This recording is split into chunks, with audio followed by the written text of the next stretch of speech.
من الشيطان الرجيم بسم الله الرحمن الرحيم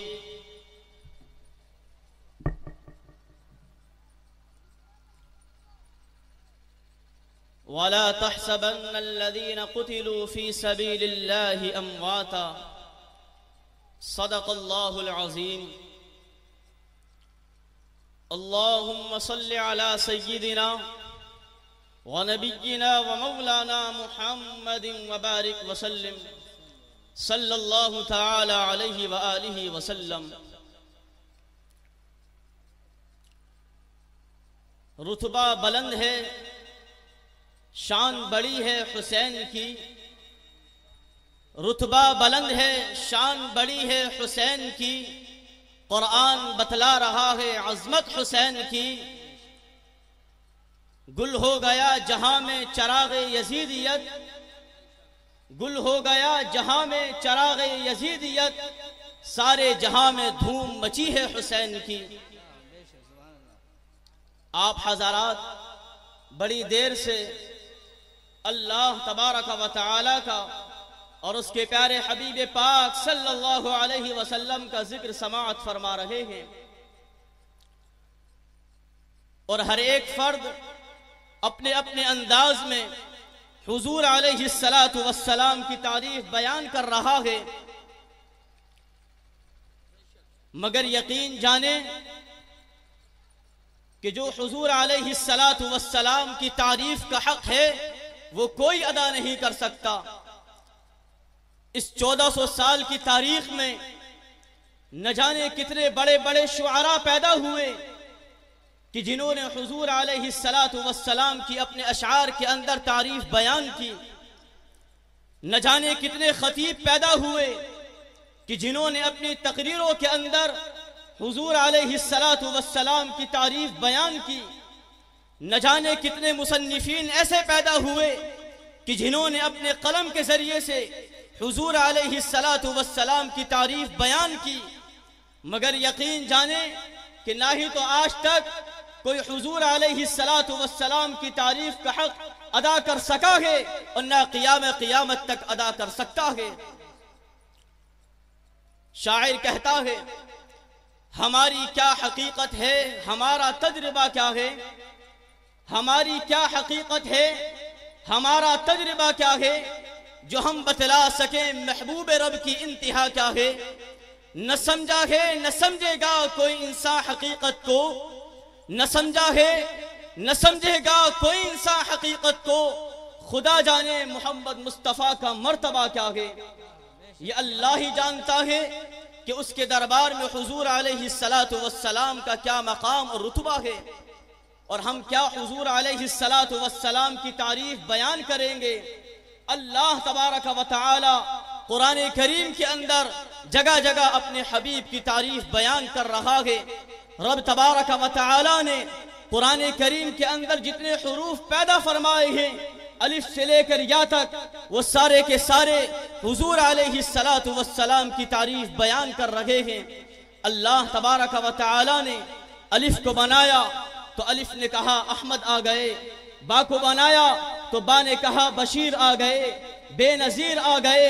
بے مثال آ گئے۔ تا کو بنایا تو تا نے کہا تطہیر آ گئے، سا کو بنایا تو سا نے کہا ثاقب آ گئے، جیم کو بنایا تو جیم نے کہا جمیل آ گئے، ہا کو بنایا تو ہا نے کہا حسین آ گئے، حبیب اللہ آ گئے، خا کو بنایا تو خا نے کہا خلیل آ گئے، خاتم النبیین آ گئے، دال کو بنایا تو دال نے کہا داعی اللہ آ گئے، دال کو بنایا تو دال نے کہا ذکی آ گئے، را کو بنایا تو را نے کہا رؤوف الرحیم آ گئے،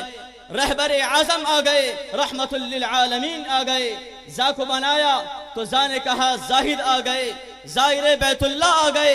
سین کو بنایا تو سین نے کہا سعید آ گئے، سید المرسلین آ گئے، سردار آ گئے، شین کو بنایا تو شین نے کہا شہید آ گئے، شاہد آ گئے، صاد کو بنایا تو صاد نے کہا صابر آ گئے، صادق آ گئے، ضاد کو بنایا تو ضاد نے کہا ضامن آ گئے، طا کو بنایا تو طا نے کہا طیب آ گئے، طاہا آ گئے،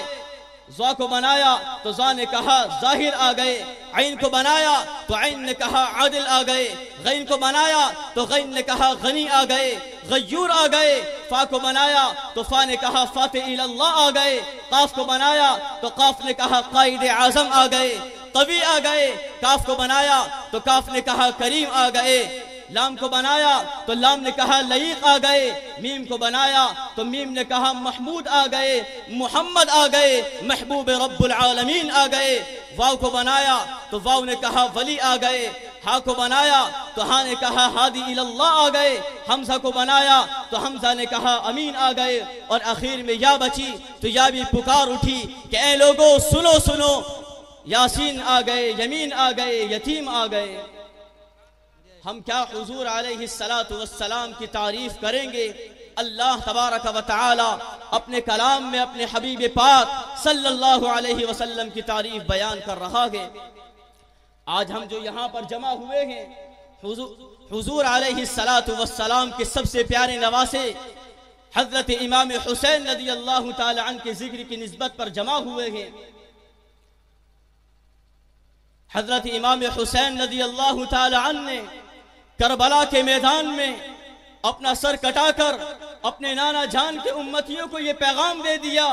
کہ اے میرے نانا جان کے اوپر ایمان رکھنے والوں، اے میرے نانا جان سے محبت کرنے والوں،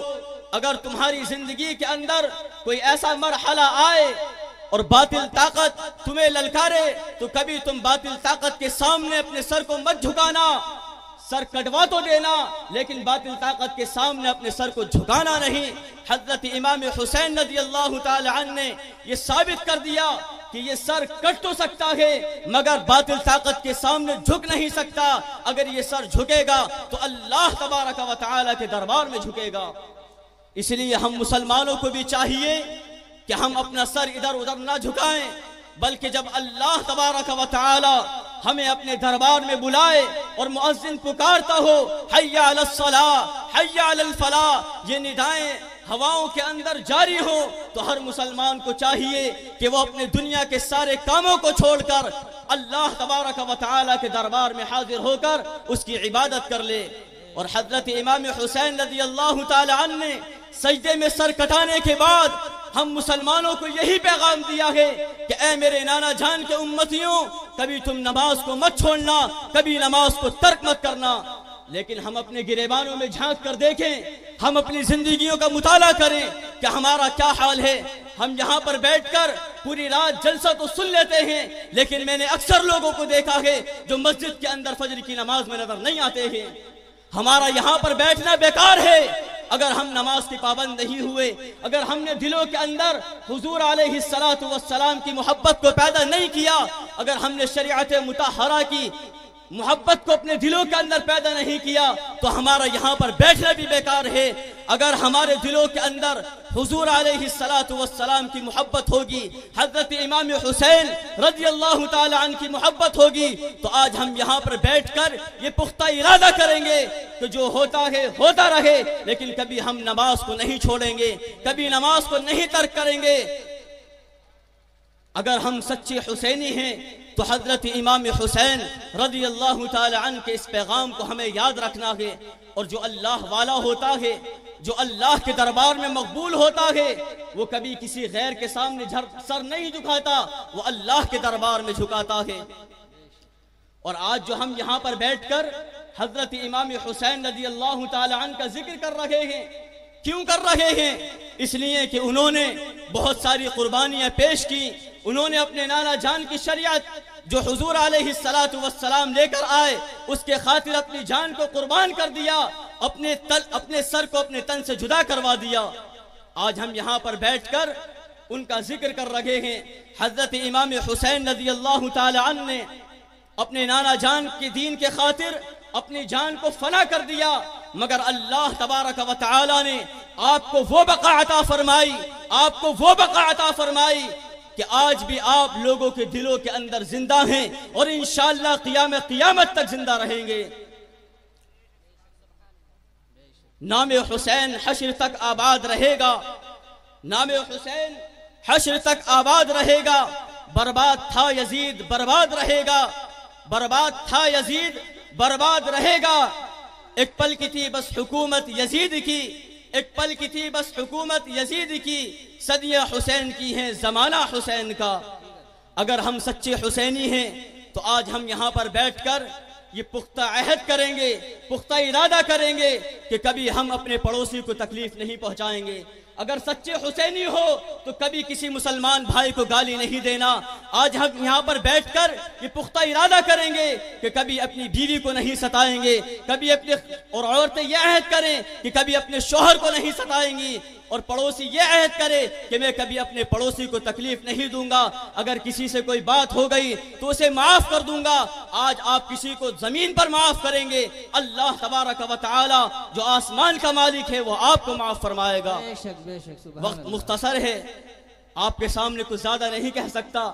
بس اتنا ہی آپ کے سامنے یہ پیغام لے کر آیا ہوں کہ صرف زبانی دعوے مت کریے،